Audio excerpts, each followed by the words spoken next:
Gabon shows great ambitions for the national tourism sector, launched in recent years in a process of diversification of its economy based on the revenues from the tourism sector. For the year 2018, the country expects to double effort in order to reach 500,000 tourists by 2025.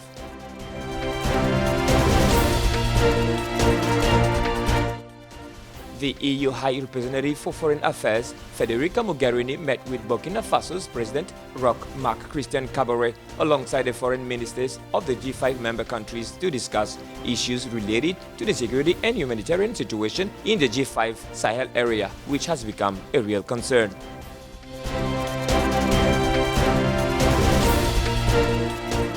Video assistant referee enters into play for the African Cup of Nations. Starting this July 10th with the quarterfinals of the competition, the men in black will be able to use the VAR, but the last time the device was used, it didn't work. It was in the Champions League final.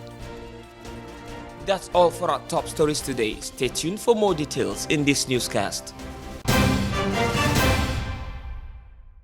To date, tourism accounts for only 4% of the GDP. The country has a huge potential for tourism, which can significantly change its contribution. In fact, Gabon has several tourist attractions that allow it to develop high-end, environmentally friendly tourism. With 800 kilometers of coastline, 13 national parks, and 20 marine protected areas, Gabon is a must-visit tourist country. In 2018, a survey revealed some rather encouraging figures. The authorities want to do better, and the holding in Libreville, the capital, of 5 days of exchange in order to reach the validation of a national tourism strategy is a good start. The head of tourism in Gabon is fully aware that he alone cannot meet this challenge. In order to achieve this, the Tourism Supervision Authority explains that the development of the sector will require different prerequisites, including the establishment of a more attractive tax system, investment in infrastructure, and why not, in the long term, provide the country with a new airline.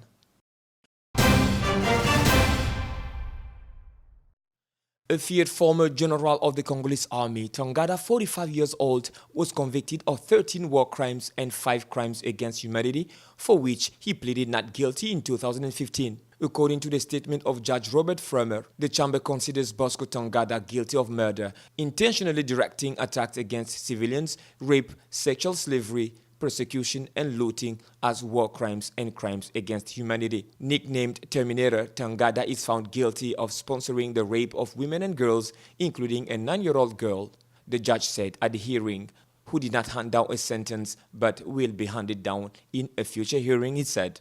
During the trial, which began in September 2015, the International Criminal Court drew up an appalling picture of the alleged abuses committed under Tangada's orders, such as executions with machetes. According to NGOs, more than 60,000 people have lost their lives since the outbreak in 1999 of bloody violence in Ituri, a very unstable and mineral-rich region. Bosco Tangada played a central role in the planning of operations of the Union of Congolese Patriots and his armed wing, the Patriotic Forces for the Liberation of Congo, hammered out the accusation in August during the final phase of his trial.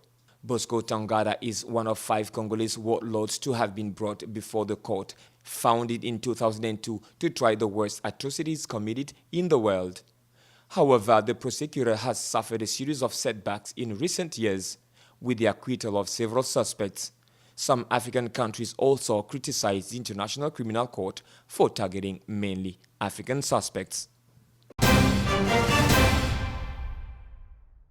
According to Jon Werling, French ambassador for the environment, who will lead the French delegation to the meeting on the UN Convention on Training of Endangered Species, Europe will vote against the motions tabled by African countries calling for a return to a total ban on this trade. Despite public opinion in favor of protecting elephants, which are massively targeted by poaching, there is a real resistance in Europe to closing the ivory market, he said. The community position was adopted behind closed doors in the Council of Ministers for the Environment on the 28th. The European Parliament is neither consulted nor asked to express its views on the subject. Only 5 of the 28 member states prohibit this trade, he said.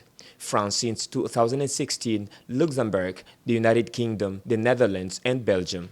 The United States in June 2016 and China in 2017, the main market for the white elephant gold, however, have also closed their market to ivory. The French ambassador for the environment recalls that a quarter of the African elephants have been shot down in the last decades. About 30,000 heads hunted for their tusks were killed during this period on a total population estimated at less than 500,000. Trafficking valued at $20 billion per year, according to the Convention on International Trade in Endangered Species of Wild Fauna and Flora, is the fourth most lucrative illegal trade after arms, counterfeiting, and human beings. Elephants, along with rhinos, are the first targets. 4 motions tabled by some 30 African countries will be presented at the conference to reinstate elephants in Annex 1 of the convention, which means a total ban on trade.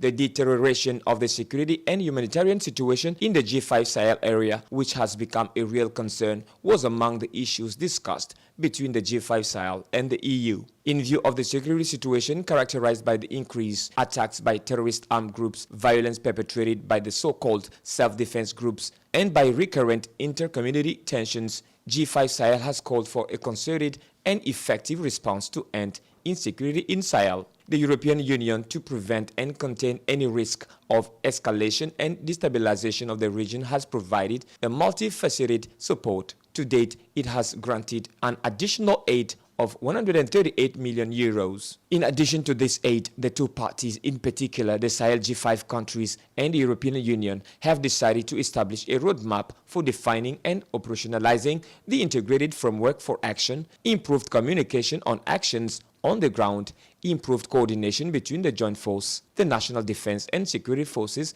and international partners. The two sides also agreed to innovate in the modalities and aid implementation, both in the field of support to the joint force and in development actions to quickly meet the expectations of the population, added the EU High Representative. Europeans believe that they are fully committed to supporting the Sahel G5 countries and its joint force, and hope to see the Sahel G5 joint force become more operational with this new funding. African leaders on Sunday officially launched the operational phase of the African Continental Free Trade Area Agreement in Niamey, capital of Niger. The launch occurred at the 12th Extraordinary Summit of the African Union's heads of state and government. The free trade area plays a big role in working out of the 84,000-kilometer boundaries that we inherited from our colonial past, which means it ensures the full African integration instead of eliminating the boundaries, noted Mahamadou Issoufou, the president of Niger. Egyptian President Abdel Fattah al-Sisi said, "We are now walking on the right track towards a bright future." The launch of the free trade area opens a new window for development and progress instead of economic stagnation and conflicts. On Sunday, Africa's largest economy, Nigeria and Benin, joined the list of signatories of the African Continental Free Trade Area Agreement signed on March 21st last year in Kigali, Rwanda. Eritrea is the only member of the African Union that has not yet signed the historic agreement. It came into force on May 30th after the deposit of the required minimum 22 instruments of ratification by AU member states of the AU Commission. The pact calls for a single continental market for goods and services with free movement of business, persons, and investment, paving the way for faster establishment of customs union. Once fully operational, the free trade agreement is projected to boost the level of intra-Africa trade by more than 52% by the year 2022, according to the UN Economic Commission for Africa. Following the return leg of the Champions League final, which will be played again, a huge controversy rises. For this African Cup of Nations, the first of 24 teams, the Confederation of African Football has assured that it has taken all necessary measures. But each of us appreciates this technological innovation differently. As for the Senegalese Salif Sané, who participated in the 2018 World Cup with the Teranga Lions, this can help as well as it can penalize. On the other hand, Benin coach Michel Ducier from France says at times the VAR corrects injustice and he welcomes it in a positive way. Since its adoption by the International Football Federation, the VAR and African football have not yet gone hand in hand. During the World Cup in Russia, several nations of the continent had strongly criticized the use of video, considered partial and dishonest. During the Women's World Cup in France, it was Cameroon that was directly opposed to the fact that a number of decisions were not taken in their favor after using the VAR. Worse, during the final of the CAF Champions League, the players of Wydad Casablanca were furious that the VAR could not be used to review a cancelled goal. Therefore, they refused to resume the game. Esperance de Tunis was later declared winner. A few days later, the Confederation of African Football decided to replay the game after the 2019 AFCON. Also, to reassure everyone, the Confederation indicated that it has taken all necessary measures to ensure that the VAR works. According to the Secretary General of the Confederation, everything will be okay and alternatives are provided in case of a failure of one of the systems.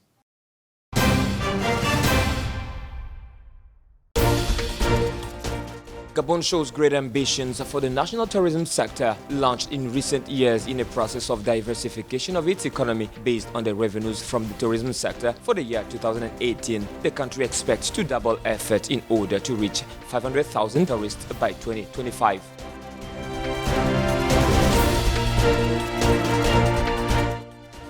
The EU High Representative for Foreign Affairs, Federica Mogherini, met with Burkina Faso's President Roch Marc Christian Kabore alongside the foreign ministers of the G5 member countries to discuss issues related to the security and humanitarian situation in the G5 Sahel area, which has become a real concern.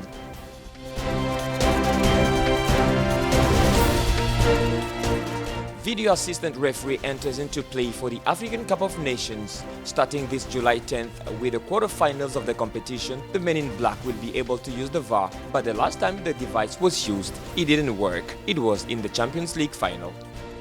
That's the end of our newscast of the day, but keep watching Gabon 24 for further news.